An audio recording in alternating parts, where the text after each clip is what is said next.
आज हम बात करेंगे एनर्जी पेंडेमिक के बारे में। हम बात करेंगे कि इजराइल, ईरान और यूएस की वॉर ने जो डेडली टर्न लिया है। हम बात करेंगे कि blockade of state of Hormuz से क्या क्या इन्फ्लुएंस और इम्पैक्ट और कॉन्सिक्वेंसेज हो सकते हैं। हम बात करेंगे कि इसके इमीडिएट इम्पैक्ट्स क्या हैं और इसके लॉन्गर इम्पैक्ट्स क्या हैं। तो बात हम शुरू करते हैं कि एनर्जी पेंडेमिक क्या है।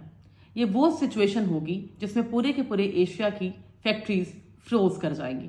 ये वो सिचुएशन होगी जिसमें पूरा का पूरा यूरोप ब्लैकआउट में चला जाएगा। और मैं ये क्यों कह रही हूँ, क्योंकि यूरोप अपनी इलेक्ट्रिसिटी के लिए प्रॉपरली डिपेंडेंट है स्टेट ऑफ हार्मुज की सप्लाई के ऊपर। और मैं एशिया की फैक्ट्रीज का रेफरेंस क्यों कोट कर रही हूँ, क्योंकि यहाँ पर जो टॉप नॉच इकोनॉमीज हैं, जिसमें आप जापान का नाम सुनते हैं, जिसमें आप जनाबे वाला इंडिया का नाम सुनते हैं, जिसमें आप चाइना का नाम सुनते हैं, they are highly dependent on the supplies through strait of Hormuz. तो बेसिकली एशिया की top notch economies and last but not the least Europe की, पूरा का पूरा यूरोप ये बेसिकली क्राइसिस का शिकार हो जाएगा। Global recession will revive again और साथ ही साथ severe poverty, inflation and last but not the least political instabilities भी क्रिएट होने के चांसेस बहुत ज्यादा हैं। थोड़ा आगे चलते हैं, हम ये समझने की कोशिश करते हैं कि स्टेट ऑफ हार्मुज क्या है। स्टेट ऑफ हार्मुज एक बहुत नैरो पैसेज है जो बेसिकली गल्फ कंट्रीज को और to be more specific middle eastern states को एक रूट प्रोवाइड करता है अपनी सप्लाईज के लिए। यानी वो अपना ऑयल, गैस, पेट्रोल, एलएनजी बेच सकते हैं पूरी दुनिया को। इसमें अगर मैं बात करूं टॉप नॉच कंट्रीज की, for instance kingdom of Saudi Arabia, तो वो अपनी 80 to 90% सप्लाईज के लिए इसी रूट को इस्तेमाल करता है।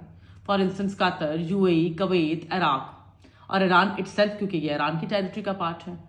अब अगर हम ये देखते हैं कि स्टेट ऑफ हार्मुज ब्लॉक हो गया है, तो इसका मतलब है इससे सिर्फ ये इन्फ्लुएंस और इम्पैक्ट नहीं आ रहा कि इससे फैक्ट्रीज जो है वो बंद हो जाएंगी, ब्लैकआउट्स होंगे। साथ ही साथ आपको ये समझने की भी जरूरत है कि गल्फ की जो स्टेबल इकोनॉमीज हैं उनके ऊपर बहुत बैड इम्पैक्ट आएगा, क्योंकि उनकी पूरी की पूरी ट्रेड जो है वो हॉल्ट होगी या पूरी की पूरी ट्रेड जो है it will be on pause. तो ये ज्यादा वर्स्ट सिचुएशन है उनके लिए भी। यानी अगर हम एशिया और यूरोप की इकोनॉमीज को छोड़ भी दें तो गल्फ कंट्रीज की इकोनॉमीज के डिस्टेबल होने का चांस भी उतना ही हाई है।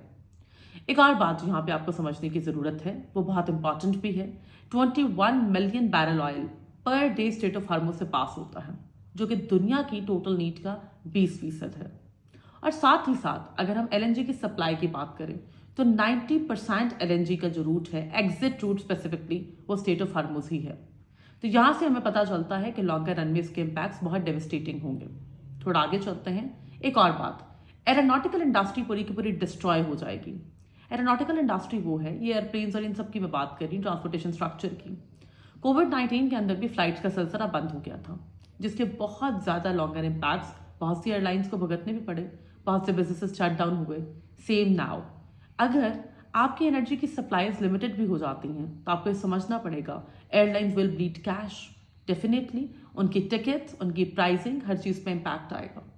एक और बात जो आपको समझने की जरूरत है वो ये है कि सिर्फ एयरलाइंस का बिजनेस नहीं, आपकी ओवरऑल इंडस्ट्रीज, आपकी ओवरऑल रॉ मटेरियल्स, आपका overall productivity cost, industrial cost भी स्काई रॉकेटिंग होगी, क्योंकि energy is the backbone of everything, जिसकी वजह से आपके ना सिर्फ major mega industrial finishing good products, बल्कि आपकी फूड की जो बेसिक नीड्स या फूड की जो बेसिक प्रोडक्ट्स हैं जिनको आप इम्पोर्ट एक्सपोर्ट करते हैं या यूटिलाइजेशन में लेकर आते हैं, उनकी कॉस्ट भी बहुत बढ़ जाएगी, जिससे फूड और हंगर क्राइसिस के क्रिएट होने का भी बहुत ज़्यादा खतरा है। तो हम ये देख रहे हैं कि स्टेट ऑफ हार्मुज जो है उसके इम्पैक्ट्स, उसके कॉन्सिक्वेंसेज बहुत डीप रूटेड होंगे। यानी वो पूरी की पूरी इंडस्ट्रीज को भी तबाह कर देंगे, वो पूरी की पूरी जो स्टेबल इकोनॉमीज है उनका स्ट्रक्चर रिवैम्प कर देंगे। इवन दो इसका इम्पैक्ट सिर्फ उन कंट्रीज पे नहीं है जिनको वो ऑयल या वो एनर्जी चाहिए, बल्कि उन स्टेट्स पर भी आएगा जो खुद वो एनर्जी बेचते हैं। तो यहाँ पे एक सवाल पैदा होता है, ईरान के साथ इस सिचुएशन में निगोशिएट करने के लिए चाइना, इंडिया, ये सब स्टेट्स तो इन्वॉल्व होंगी, बट साथ ही साथ हो सकता है कि सऊदीया जैसी स्टेट्स और गल्फ स्टेट्स बाकायदा तौर पे मिलिट्री की ऑप्शन को यूटिलाइज करें to unblock this very strait and this very route. So let's see what happen next.